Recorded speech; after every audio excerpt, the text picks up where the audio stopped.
hari ini kita mau beribadah. Yuk kita memuji Tuhan dengan lebih semangat lagi. Kita mau bersyukur untuk kasih Tuhan dalam hidup kita. Amin. Come on.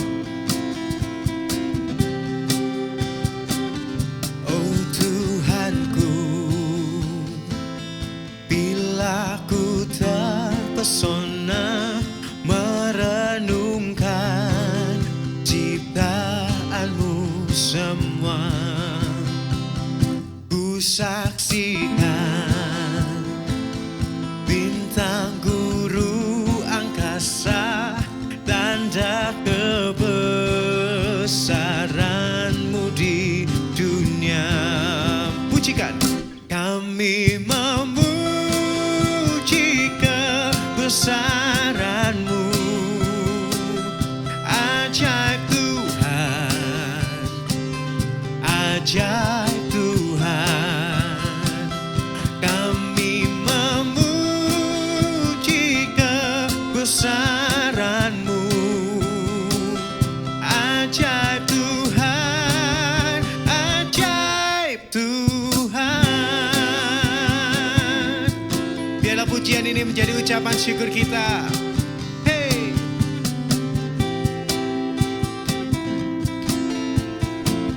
Mari kita ingat kasih-Nya. Mari semua ingat akan kasih-Nya, hingga mengirim putra tunggalnya.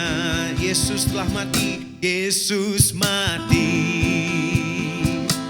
disalib tebus kita, darahnya telah menyucikan dosa. Say. Kami memuji kebesaranmu, ajaib Tuhan, ajaib Tuhan. Kami memuji kebesaranmu, ajaib Tuhan, ajaib Tuhan. Oh yeah.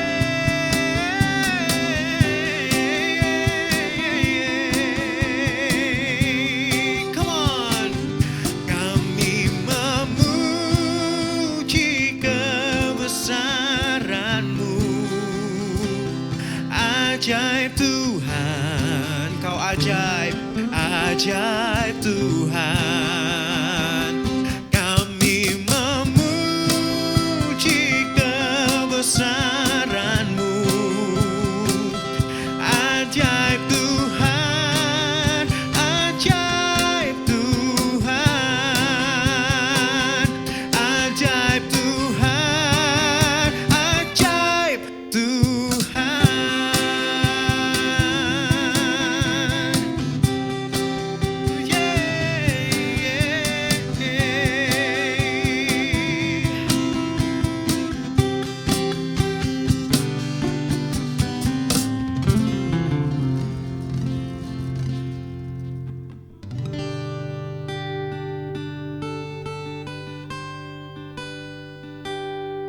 Keminang di dalam gelap, tiada terang dan harapan. Dari surga Engkau datang, di matamu anugerah. Untuk genapi nubuatan, firman lahir ke dunia. Dari tahta yang mulia ke palungan yang hina.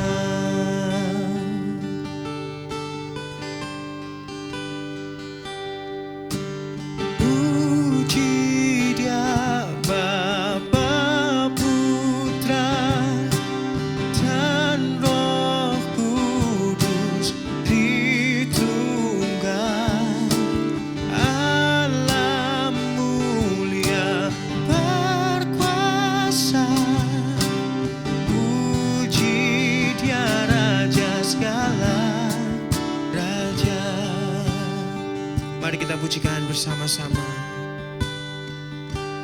Untuk kerajaan yang akan datang dan menyambut yang hilang. Untuk selamatkan umatnya, kau rela disalibkan.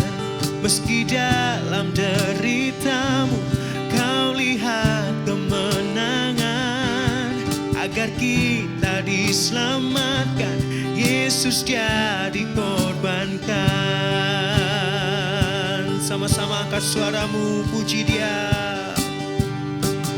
Puji Dia, Bapa, Putra, dan Roh Kudus, Tritunggal.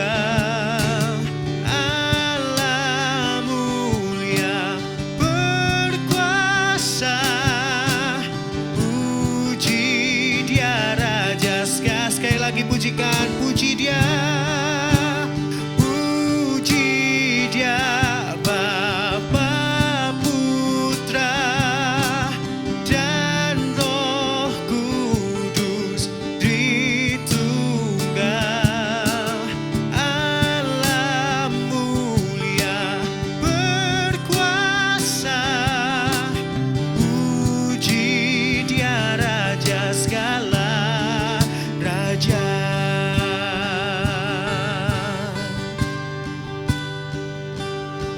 Di fajar saat kau bangkit, surga hening menunggu. Batu kubur terbuka, kau telah kalahkan maut. Dia yang mati telah bangkit, seluruh surga terkagum. Sebab semua yang datang pada Bapa diselamatkan. Dan gereja Kristus lahir, api Roh Kudus turun. Injil kebenarannya tak bertepuk tak sirna. Oleh darah dan namanya, di dalamnya ku bebas. Oleh kasih Kristus Yesus, aku telah dibangkitkan. Sama-sama kita mau pujikan, come on. Puji Dia, Bapa, Putra, dan Roh Kudus, Tritunggal. Allah mulia berkuasa. Puji Dia Raja segala raja. Puji Dia, Bapa, Putra, dan Roh Kudus, Tritunggal. Allah mulia berkuasa. Puji Dia Raja segala raja. Puji Dia Raja segala raja.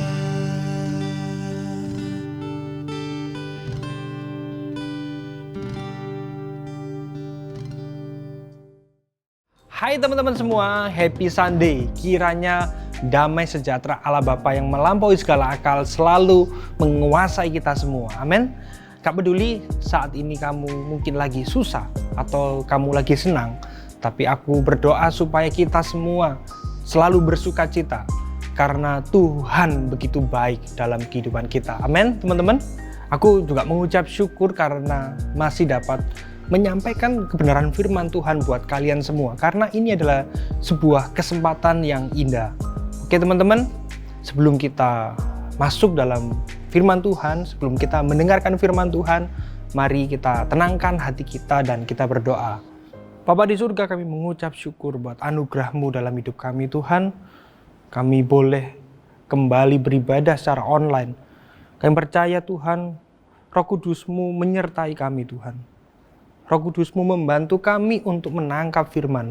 Dan Roh Kudus-Mu juga membantu hamba-Mu supaya menyampaikan firman dengan baik dan mudah dimengerti Tuhan. Terima kasih Tuhan, kami serahkan ibadah pada hari ini. Di dalam nama Tuhan Yesus kami berdoa. Amin.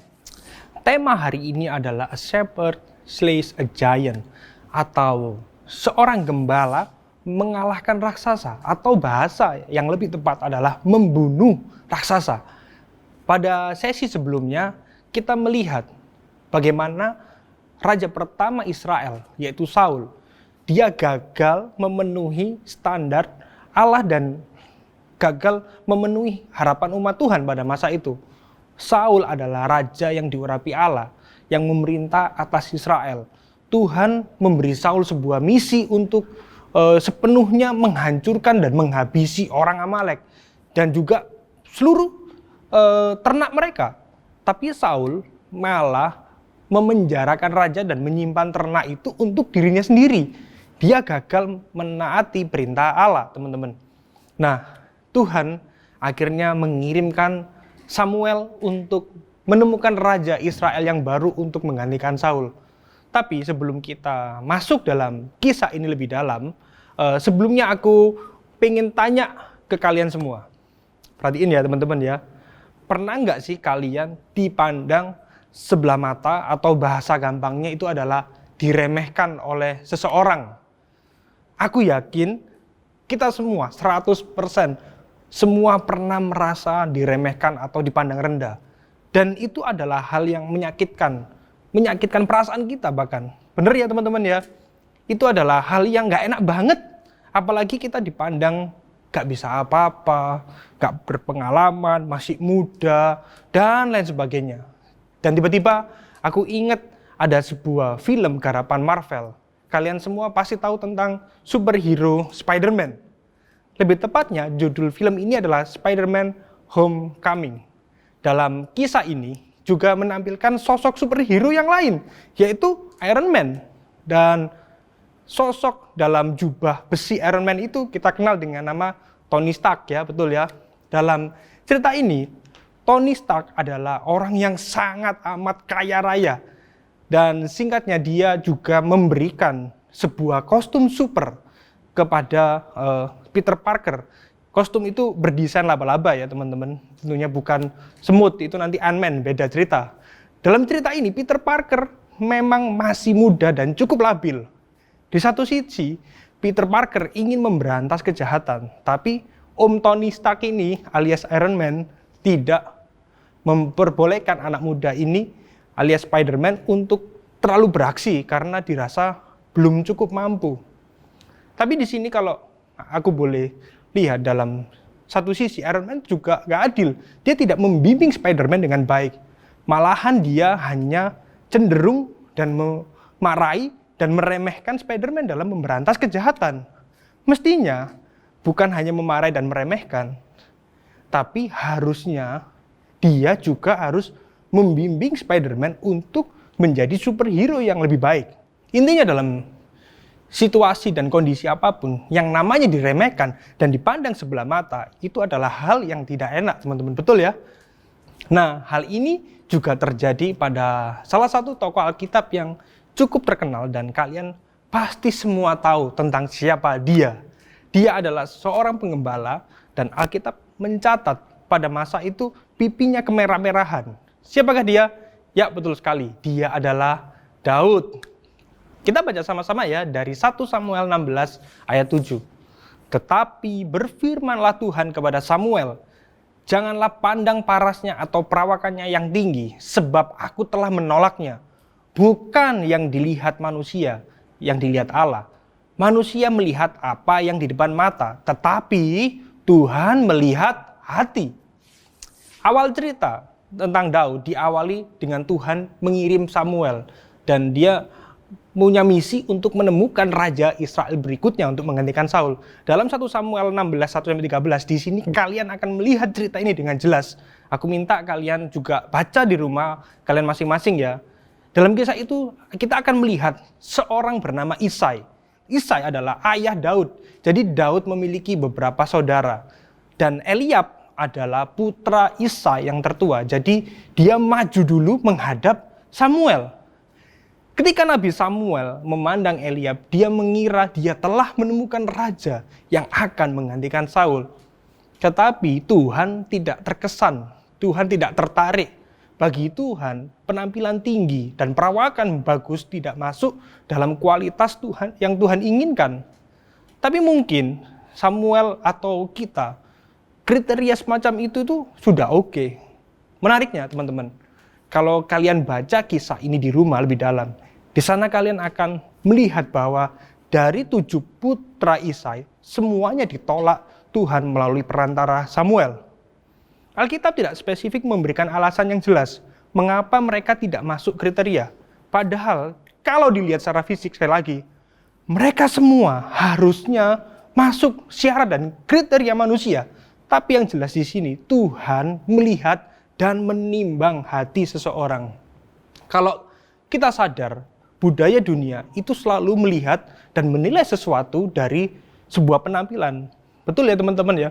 Orang-orang juga pada masa itu, bahkan juga zaman sekarang, suka memiliki pandangan bahwa seorang raja dan pemimpin haruslah mereka yang memiliki potensi, kemudian memiliki tingkat kecerdasan dan intelektual yang luar biasa.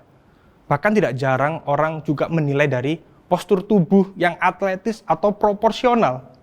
Aku bukan bilang bahwa semuanya itu tidak penting, tapi bahayanya kita akan gampang sekali terjebak pada hal itu semua ketika kita menilai orang lain. Dan tidak jarang kita seringkali menilai diri kita sendiri dengan hal yang demikian. Namun, Alkitab menunjukkan bahwa hati adalah pusat dari siapa kita yang sebenarnya. Karena segala motivasi dan emosi itu semua berasal dari hati. Makanya Amsal 4 ayat 23 ditulis, jagalah hatimu dengan segala kewaspadaan. Karena dari situlah terpancar kehidupan. Nah, kita kembali kepada kisah tentang Daud. Singkat cerita, Daud adalah orang yang diurapi oleh Nabi Samuel untuk menjadi raja Israel yang baru untuk menggantikan Saul. Tapi sebelum Daud menjadi raja, dia juga mengalami sebuah perjalanan hidup dan proses yang tidak mudah. Kalau kita perhatikan kisah selanjutnya, Daud harus menghadapi Goliat. Dan Goliat ini bukan orang biasa. Dia adalah orang yang sangat tinggi, ya gampangnya dia adalah raksasa. Oleh karena itu, kita baca sama-sama ya teman-teman dalam 1 Samuel 17:23-26 dalam BIMK. Tetapi ketika ia sedang berbicara dengan mereka, Goliat maju ke depan dan menantang orang Israel seperti yang biasa dilakukannya. Daud pun mendengar kata-kata tantangannya itu. Segera setelah Israel melihat Goliat, mereka lari ketakutan. Lihatlah dia, kata mereka sesamanya, dengarlah kata-kata tantangannya. Saul, raja kita telah berjanji bahwa siapa saja yang membunuh Goliat akan diberikan hadiah yang besar. Raja juga akan mengawinkan orang itu dengan putrinya dan keluarga ayah orang itu akan dibebaskan dari pajak. Lalu Daud berkata, berani benar orang Filistin si kafir itu menentang tentara Allah yang hidup. Kemudian ia bertanya kepada salah seorang prajurit, apakah yang akan diberikan kepada orang yang bisa membunuh orang Filistin itu dan menghapus penghinaan dari Israel? Dalam cerita ini, selama 40 hari terakhir, saudara Daud bersama dengan pasukan Saul yang lain, mereka ada dalam medan perang. Dan diam-diam Daud juga memperhatikan dan mendengar apa yang terjadi di medan perang pada waktu itu. Daud mendengar Goliat berteriak menentang orang Israel dan mengejek mereka untuk mengirim salah satu orang terbaik Israel untuk melawannya. Tapi tentara-tentara Israel lari mendengar tantangan Goliat. Tapi Daud meresponi tantangan Goliat. Bagi orang Israel ini adalah tindakan bunuh diri yang dilakukan Daud. Tapi Daud benar-benar nggak terima Allah Israel telah diejek seperti itu. Dia akhirnya mengambil sebuah tindakan yang radikal dan beresiko tinggi. Tindakan Daud adalah tindakan yang beresiko tinggi, tapi itu adalah wujud imannya kepada Allah. Dia percaya bahwa Tuhan yang sama, yang dulu membebaskan dia dari beruang dan singa, juga akan membebaskan dia dari Goliat. Daud juga tahu ini bukanlah hal yang otomatis begitu saja. Ada hal yang dia lakukan. Dia harus mengumpulkan batu, kemudian dia berdiri di depan Goliat dan menghadapi raksasa yang mengolok-olok Tuhannya. Pada awalnya, mungkin Saul tidak mengizinkan Daud untuk menghadapi Goliat.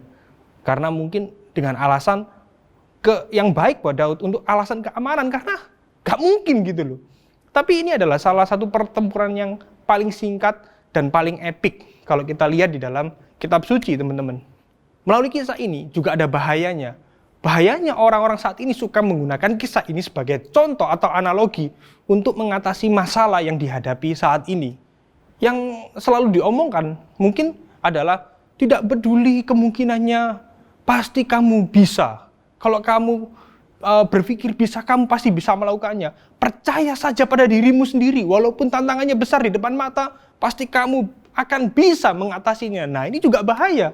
Padahal inti cerita itu tidak seperti itu.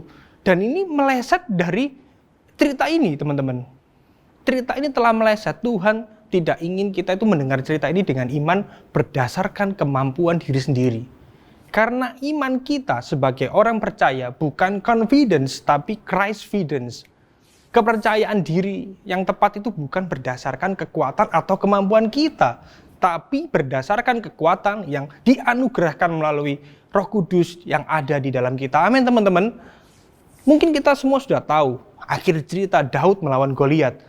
Tapi kita baca sama-sama ya, sekali lagi supaya lebih jelas dalam 1 Samuel 17:49-50. Daud merogoh kantongnya, mengambil sebuah batu lalu diumbannya kepada Goliat. Batu itu menghantam dahi Goliat sehingga pecahlah tengkoraknya. Dan ia roboh dengan mukanya ke tanah. Daud berlari kepada Goliat lalu berdiri di dekatnya. Ia mengambil pedang Goliat dan mencabutnya dari sarungnya. Lalu dipenggala kepala orang Filistin itu. Demikianlah Daud mengalahkan dan membunuh Goliat hanya dengan umban dan batu. Ketika orang-orang Filistin melihat bahwa pahlawan mereka sudah mati, larilah mereka. Pada ayat yang kita baca, kita sudah benar-benar tahu bahwa akhirnya Daud mengalahkan Goliat hanya dengan batu. Mungkin kisah ini terdengar sangat inspiratif bagi kita semua. Tapi kalau kita hanya melihat Daud mengalahkan Goliat karena dia mungkin memiliki keberanian dan memiliki iman percaya pada Tuhan, kita juga akan berbahaya, kita akan terjebak dengan nilai-nilai moralistik. Tapi kalau teman-teman melihat kisah ini melalui lensa Injil, teman-teman akan melihat bahwa Daud tidak lebih baik dari kita. Daud adalah juga orang berdosa yang membutuhkan juru selamat seperti kita. Kok bisa? Mungkin kalian bertanya. Iya, karena kalau kita melihat kisah Daud selanjutnya, dia juga melakukan dosa pembunuhan dan mengambil istri Uria yang adalah prajuritnya sendiri. Nah, ini sungguh ironis dan parah banget ya teman-teman ya. Selain memiliki kelebihan, Daud juga memiliki kekurangan yang banyak. Oleh karena itu teman-teman, ketika kita melihat kisah dalam perjanjian lama, kita harus memahami bahwa ini adalah gambaran tentang penebusan yang sempurna yang akan terjadi dalam perjanjian baru. Kita harus menyadari, bukankah ini persis apa yang dilakukan Yesus bagi kita? Dia mengalahkan raksasa utama, yaitu dosa dan kematian. Yesus juga pernah diremehkan. Masa Tuhan lemah? Masa Tuhan disalib diam aja, diolok-olok diam aja? Daud adalah manusia biasa yang tidak sempurna, yang awalnya diremehkan karena penampilannya. Namun dia dipakai Allah pada masa itu untuk menghadapi musuh yang cukup berat bagi bangsa Israel, yaitu Goliat. Yesus adalah anak Allah yang sempurna, tapi keilahiannya juga sempat diremehkan oleh orang Yahudi pada masa itu. Tapi Yesus taat sampai mati, menyerahkan nyawanya di kayu salib untuk mengalahkan masalah utama umat manusia, yaitu dosa, karena upah dosa adalah maut. Tapi kita semua tahu, melalui Tuhan Yesus, kita memiliki kemenangan dan keselamatan, karena dia bangkit mengatasi maut. Amin teman-teman. Jadi ingat ya teman-teman, masalah utama kita bukan karena tidak punya teman. Masalah utama kita bukan gara-gara kita bukan orang yang populer. Masalah utama kita bukan hanya ketika kita tidak naik kelas. Tapi masalah utama kita adalah dosa. Tapi kabar baiknya Yesus sudah mengalahkan dosa itu. Amin. Berikan kemuliaan bagi Tuhan kita sama-sama teman-teman. Amin. Kita baca sama-sama 2 Korintus 5 ayat 21. Dia yang tidak mengenal dosa telah dibuatnya menjadi dosa karena kita, supaya dalam Dia kita dibenarkan oleh Allah. Amin. Sama seperti Daud, Yesus memenangkan sesuatu yang mustahil bagi umatnya. Dalam Daud kita melihat gambar seorang prajurit dan raja yang tidak terduga, bahkan terlihat lemah pada awalnya. Namun Daud mengalahkan musuh yang tampaknya juga tak terkalahkan. Yesus adalah raja yang lebih besar, yang mungkin tidak diharapkan oleh dunia. Namun Dia rela mati untuk membawa kemenangan atas dosa dan kematian. Dan melalui kematian dan kebangkitannya, Dia berkuasa untuk menyelamatkan kita sebagai umat pilihannya, umat yang dikasihi dan ditebus. Tuhan selalu menjadi raja atas ciptaannya, baik di surga maupun di bumi. Namun manusia telah berontak melawannya dan meninggalkan kehancuran. Tapi Dia memulihkan dunianya yang hancur. Allah Bapa menjanjikan seorang raja yang akan membebaskan umatnya dan memulihkan ciptaannya. Mungkin kalau kalian pernah diremehkan, atau bahkan saat ini kalian mungkin juga sedang diremehkan, kalian gak perlu berkecil hati, karena Tuhan selalu mengasihi kalian. Dia menerima kamu apa adanya, bahkan Dia rela mati bagi kalian. Walau kadang dunia memandang kita dari keterampilan saja, tapi Tuhan selalu memandang hati. Tapi pertanyaannya adalah, hati seperti apa? Jawabannya adalah hati yang sepenuhnya mempercayakan seluruh hidup kita kepada Kristus. Amin. Kalau kita saat ini mempercayakan seluruh hidup kita dalam Tuhan, otomatis kita gak akan takut, gak akan khawatir dengan apa yang akan kita hadapi di masa depan. Karena masalah terbesar kita yang adalah dosa, itu sudah dikalahkan oleh Yesus di kayu salib. Mungkin kalau teman-teman saat ini juga masih mengalami ikatan dosa, ingatlah bahwa Yesus juga sudah mengalahkan dosa-dosa kalian. Kalau teman-teman percaya bahwa Yesus ada dalam diri kalian, aku sangat percaya kalian juga akan dimampukan untuk mengalahkan dosa. Kalian pasti juga nggak akan minder ketika kalian diremehkan. Karena kekuatan itu bukan dari diri kalian sendiri, tapi Yesus yang ada di dalam kalian, yang akan terus memampukan kita, terus menerus sampai kita akhirnya menjadi serupa seperti dengan Kristus. Amin. Mari kita tenangkan hati kita sama-sama teman-teman. Mari kita fokus. Mari kita ambil waktu. Sejenak kita berdoa, Tuhan, ini diriku Tuhan. Mungkin aku merasa minder, aku merasa diremehkan. Tapi biarkan kami mengingat Tuhan bahwa Engkau sudah menebus kami. Engkau juga memampukan kami Tuhan. Karena Engkau sudah menang dan kami pun akan menang Tuhan. Biarkan hati kami Tuhan benar-benar terpaut padamu Tuhan. Biar mata kami hanya memandang salib Kristus Tuhan. Mampukan kami Tuhan, mungkin kami seringkali jatuh, seringkali kami gagal. Tapi kami percaya anugerah-Mu selalu menopang dan menolong kami Tuhan. Ini kami anak-anak-Mu Tuhan. Kami berikan hidup kami Tuhan padamu Tuhan. Tuhan, aku juga berdoa mungkin buat teman-teman yang sedang beribadah secara online ini, menghadapi tantangan, menghadapi kesulitan. Biarkan anugerah-Mu yang selalu menopang kami. Anugerah-Mu yang memampukan kami Tuhan. Walaupun tantangan itu sepertinya begitu berat, tapi kami percaya semuanya terjadi untuk mendatangkan kebaikan bagi kami Tuhan. Terima kasih Tuhan. Biarkan firman yang telah kami dengar ini bukan berlalu sia-sia Tuhan, tapi menjadi kekuatan bagi kami ketika kami menjalani hidup. Terima kasih Tuhan. Kami berdoa di dalam nama Tuhan Yesus Kristus.